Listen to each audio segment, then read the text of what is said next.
It's Retro Thursday. Throwback Thursday? Could be a Throwback Thursday. Is that going to be the retro segment of the show? We're just adding more segments at this point.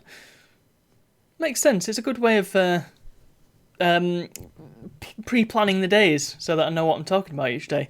Could have done with doing it from the start, but hey, this is the nature of this show. It's supposed to be malleable. Anyway, Throwback Thursday. It's a thing now.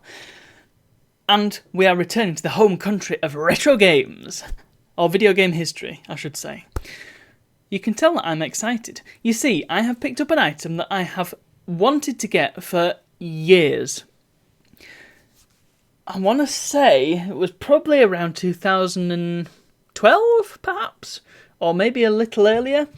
I was watching an episode of Angry Video Game Nerd. Big fan of the early AVGN. The new stuff is just going by the numbers, and it's all a bit drab, really. But hey, whatever pays the bills, not bothered. But I enjoy the body of work that AVGN has to offer. And in one of the episodes, I believe he was playing some sort of bootleg NES game, which happened a lot on the show. A standard NES would not play the game, but he said that the top loader, it worked in the top loader because that can play anything. Well, it was only released in Europe, which means it's in the PAL format, and it can't be played on any North American NES, unless you have the top loader. That plays anything. And that piqued my interest. You see, prior to that, I had, I'd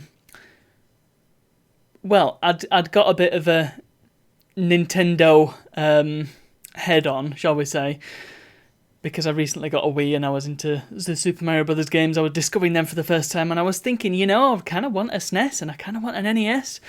And that AVGN video introduced me to the NES 101, as it is, or the new style NES, which was developed, released in 1993, and it was, as the name suggests, as the colloquialism that AVGN referred to it as, the top loader. It is a top-loading system, much like the SNES. So what that means is the original US design of the NES, you put the cartridges into the front, kind of like a VCR, and it had like a spring-loaded thingy at the front. You'd sort of push the cartridge down and close the lid. And my understanding is that that is a rather unreliable mechanism. It can break and it requires some fixing. Top loader just does away with that. You just stick the cartridges in the top, much like the original Famicom, and away you go. The other thing about the top loader is that it will play anything, as AVGN said, because it doesn't have a lockout chip. So there's no region coding or anything. You can just stick whatever you want in there, as long as it fits, away you go. Since then, I have wanted a top loader, but it's never been something that I've wanted so much to just get one.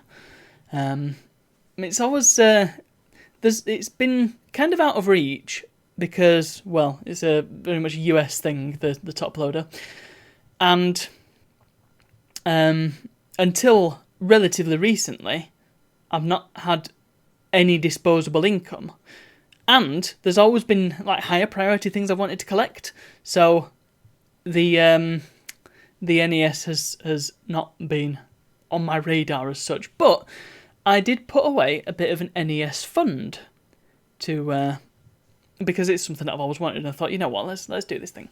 Built that up, and fairly recently I went on eBay and found that there was one available. You see, the top loader actually came in two varieties, and in the time between me discovering the top loader and now, I've discovered that Japanese console games from that era, much cheaper and easier to collect than their US counterparts. Partly because shipping is much more reasonable from Japan for some bizarre reason, and partly because they're just cheaper in general. I don't really know why. I'm not complaining, of course. You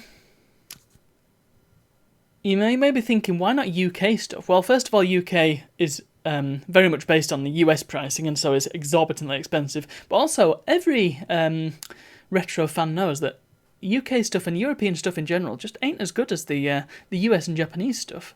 The 60 hertz thing, the low resolution of the games, the black borders and stuff, it's all bad news. So if you're going to go for that era, you're going US or Japan. NTSC, as we refer to it. This is building up to something, I promise. So, I went on eBay and I saw a top loader. And I thought, you know what? I'm interested in that. Now, the trouble is, as you can probably tell from this, there's not a whole lot of room for new systems around here. However, I ended up getting it. Here it is, my NES. I finally own an NES. So this is the Japanese top loader. There is a minor difference between this one and the US one. And if you can tell what it is, then bonus points to you. I'm not going to tell you. It's just like a spot the difference. It's just one like big difference. I think there are some subtle differences in the rest of the design, but there is one major thing. It will take Japanese Famicom games like this one, for example, because indeed it came with 5 games, and that just slots in the top, and away you go. Fabulous console. I'm really happy with it. It is brilliant. It is small. It's really small, actually. It's smaller than I expected. I don't really know what I was expecting, to be honest, because I've not often seen NESs firsthand, but I'm fairly sure they're a bit bigger than this. Yeah, it's a compact thing, and I love the design. It looks sci-fi, you know? It's before consoles just became these boxes, boring boxes.